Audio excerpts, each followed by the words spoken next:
എല്ലാവർക്കും നമസ്കാരം. നമ്മൾ ഇന്ന് സംസാരിക്കാൻ പോകുന്നത് സ്ട്രെച്ച് മാർക്സിനെ പറ്റിയാണ്. സ്ട്രെച്ച് മാർക്സ് എന്ന് പറഞ്ഞാൽ അത് നമുക്ക് യൂഷ്വലി നമ്മുടെ സ്കിന്ന് പെട്ടെന്ന് വലിയുമ്പോൾ, അതായത് വണ്ണം വെക്കുമ്പോൾ അല്ലെങ്കിൽ ഉള്ള വണ്ണം കുറഞ്ഞു കഴിഞ്ഞാൽ നമ്മുടെ ശരീരത്തിലൊക്കെ വരുന്നൊരു സംഭവമാണ് ഈ സ്ട്രെച്ച് മാർക്സ്.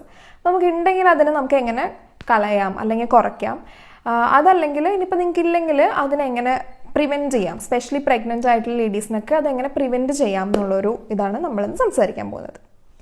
ഇപ്പം സ്ട്രെച്ച് മാർക്സ് ഉണ്ടെന്ന് വിചാരിച്ചാൽ അതൊരു വലിയ പ്രശ്നമൊന്നുമല്ല. ഇപ്പം നിങ്ങൾക്ക് പക്ഷേ നിങ്ങൾക്ക് ഒരു കോൺഫിഡൻസിൽ നിങ്ങൾക്ക് എന്തെങ്കിലും പ്രശ്നം ഉണ്ടെങ്കിൽ നമുക്ക് ചെയ്യാമെന്ന് മാത്രം. ഓക്കെ, അപ്പം ഫസ്റ്റ് നമുക്ക് സ്ട്രെച്ച് മാർക്സ് ഉള്ളവരാണെങ്കിൽ നമ്മൾ യൂസ് ചെയ്യേണ്ട ഒരു ക്രീമാണ് റെറ്റിനോൾ ബേസ്ഡ് ആയിട്ടുള്ള മോയ്സ്ചറൈസർ. ഇതിപ്പം ഈ ഒരു ബ്രാൻഡ് എൻ്റെ കയ്യിലുള്ളത് കൊണ്ട് കാണിച്ചു എന്നാണ്. നമുക്ക് ഇമ്പോർട്ടൻ്റ് ആയിട്ടുള്ള കാര്യം മോയ്സ്ചറൈസർ വിത്ത് റെറ്റിനോൾ ആയിരിക്കണം.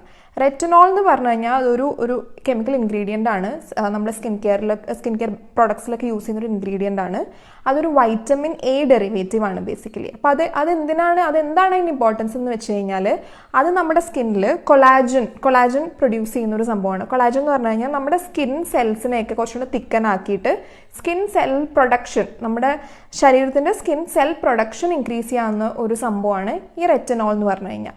അപ്പോൾ എന്ത് കിട്ടുമെന്ന് വെച്ചാൽ നമ്മുടെ ഇവിടെ സ്ട്രെച്ച് മാർക്സ് ഉണ്ടെങ്കിൽ നമ്മൾ അതിനെ കൺസിസ്റ്റൻ്റ് ആയിട്ടുള്ള നമ്മൾ രാവിലെയും വൈകുന്നേരവും നമ്മൾ തേച്ച് കഴിഞ്ഞാൽ അത് ഓട്ടോമാറ്റിക്കലി ആ ഉള്ള സ്കിൻ്റെ മേളിൽ കുറച്ചും കൂടി ഒരു തിക്ക് ലെയർ ഫോം ചെയ്തിട്ട് അതിനെ ആ ഒരു ഇത് കുറയ്ക്കും. അങ്ങനെയാണ് ആ ഒരു പ്രോസസ്സ് വർക്ക് ചെയ്യുന്നത്. അപ്പോൾ നമ്മൾ മേടിക്കുമ്പോൾ എന്താലോചിച്ച് മേടിക്കണം, നമ്മൾ നെറ്റിൽ അടിച്ചു കൊടുക്കുമ്പോഴോ അല്ലെങ്കിൽ നൈക്കിയിൽ അടിച്ചു കൊടുക്കുമ്പോഴോ അല്ലെങ്കിൽ എവിടെ നമ്മൾ ചോദിക്കുമ്പോഴും മോയ്സ്ചറൈസർ വിത്ത് റെറ്റിനോൾ.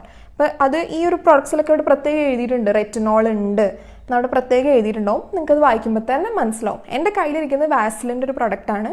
ഞാൻ ആ ലിങ്ക് ഡെഫിനറ്റ് ആയിട്ടും ഡിസ്ക്രിപ്ഷനിൽ ഇട്ടിട്ടുണ്ടാവും. വേറെ ഇഷ്ടംപോലെ ഓപ്ഷൻസ് ഉണ്ട്, നിങ്ങളുടെ ബഡ്ജറ്റ് ലെവലൊക്കെ വെച്ചിട്ട് നിങ്ങൾ മേടിക്കാം. ഇനിയിപ്പം നിങ്ങൾക്ക് ഇല്ലയെന്ന് വിചാരിക്കുക, അതായത് സ്ട്രെച്ച് മാർക്സ് ഒന്നും ഇല്ല, പക്ഷേ നിങ്ങളിപ്പോൾ പ്രഗ്നൻ്റ് ആണ് അല്ലെങ്കിൽ നിങ്ങളിപ്പോൾ വെയിറ്റ് ലൂസ് ചെയ്തുകൊണ്ടിരിക്കുന്ന സ്റ്റേജിലാണ്, അപ്പോൾ അത് വരാൻ ചാൻസ് ഉള്ളൊരു ടൈമാണത്. അപ്പം നമ്മൾ എന്ത് ചെയ്യണമെന്ന് വെച്ച് കഴിഞ്ഞാൽ നന്നായിട്ട് മോയ്സ്ചറൈസ് ചെയ്യുക. അതായത് ഇപ്പോൾ നമുക്ക് എവിടെ കയ്യിലും കാലിലും ഒക്കെ എവിടേക്കാണോ വരാൻ ചാൻസ് ഉള്ളത് അവിടെ എന്ത് മോയ്സ്ചറൈസർ ആണെങ്കിലും കുഴപ്പമില്ല. ഈവൻ നമ്മുടെ വെളിച്ചെണ്ണ ഇട്ട് നന്നായിട്ട് മോയ്സ്ചറൈസ് ചെയ്താലും കുഴപ്പമില്ല, പക്ഷെ നന്നായിട്ട് മോയ്സ്ചറൈസ് ചെയ്ത് കൊടുക്കുക. അങ്ങനെ ചെയ്ത് കഴിഞ്ഞാൽ മാക്സിമം നമുക്ക് നന്നായിട്ട് അതിനെ കുറയ്ക്കാൻ പറ്റും, സ്ട്രെച്ച് മാർക്സ് വരുന്നതിനെ കുറയ്ക്കാൻ പറ്റും. ഇനി സ്ട്രെച്ച് മാർക്സ് എന്ന് പറഞ്ഞാൽ കുറേയൊക്കെ ജെനറ്റിക്സും കൂടെയാണ്. അപ്പം നമുക്ക് എത്രത്തോളം അത് പേഴ്സൺ ടു പേഴ്സൺ ആണ്. പക്ഷെ നമ്മുടെ കയ്യിലുള്ള സംഭവം നമുക്ക് ചെയ്യാൻ പറ്റുന്നത് ഇതൊക്കെയാണ്.